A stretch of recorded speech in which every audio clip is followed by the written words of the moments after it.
ఈ పాట విని ఆనందపడాలో లేదా లిరిక్స్ అర్థమయ్యని బాధపడాలో నాకు ఇంకా అర్థం కాదు. మీలో చాలా మంది ఇన్ఫాక్ట్ అందరూ ఈ పాట వినుంటారు, కానీ ఈ లిరిక్స్ కున్న డెప్త్ ని గమనించారా? గంగంటే శివుడి గారి పెళ్ళామంట, గాలంటే హనుమంతుడి నాన్నగారట. గంగ, శివుడు, గాలి, హనుమంతుడు 4 క్యారెక్టర్లు ఇంట్రడ్యూస్ చేశారు. Okay, so what? గాలి పీల్చడానికైనా గొంతు తడవడానికైనా వాళ్ళు కనికరించాలంట. వేణువంటే కిట్టమూటి వాద్యం అంట, శూలమంటే కాళికమ్మ ఆయుధం అంట. పాట పాడడానికైనా పోటు పడవడానికైనా వాళ్ళు ఆనతిస్తేనే అన్ని జరిగేనంట.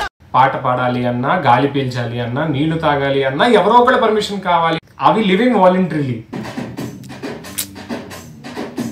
10 తలలు ఉన్నోడు రావణుడంట, ఒక్క తలపు కూడా చెడు లేదే రాముడి కంట.